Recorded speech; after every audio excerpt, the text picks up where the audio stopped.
we are confronted with a situation that we had no data and literally no statistics that we could rely on to prepare the normal quantitative analysis and assessment of economic conditions, including and financial conditions in the country. So we, over the course of the last 2 years, we assist the Somali in a number of areas, including central bank governance, governance also in the fiscal area, and in terms of preparing the first balance sheet of the central bank. We assist them in preparing also the bylaws for the governing board. For the first time ever, Somalia, they have a board at the central bank, and that was very important for them.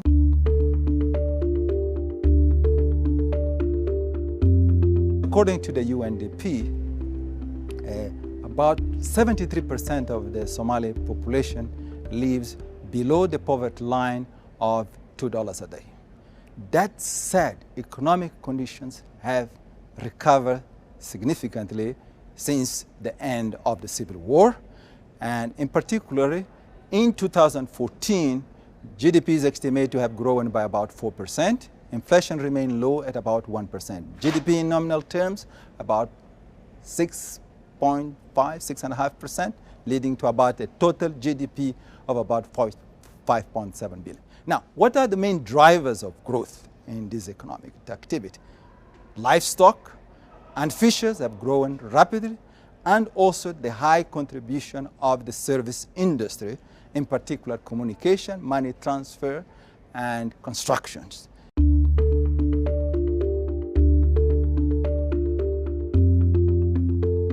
Despite the moderate growth of the Somali economy over the past 3 years, growth will remain inadequate to redress poverty and gender inequality. That's the background.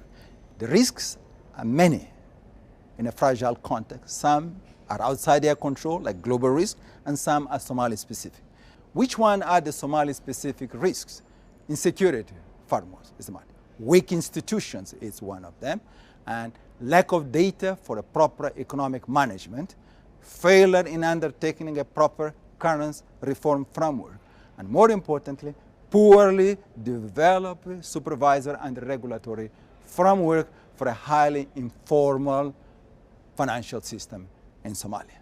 Now, if this risk, one or two of these risks were to materialize, growth will be at risk and will be severely restrained.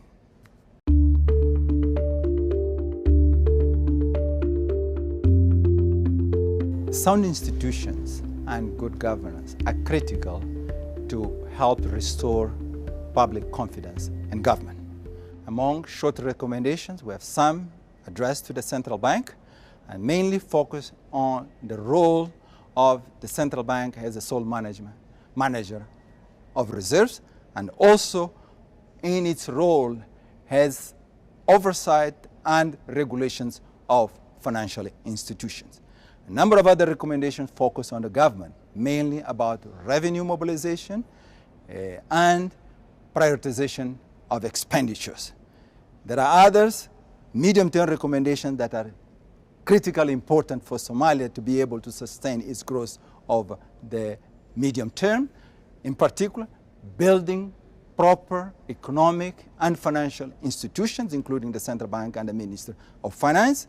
We're dealing with issues of proper management of natural resources, and not necessarily having a proper framework for remittance to continue to flow to Somalia.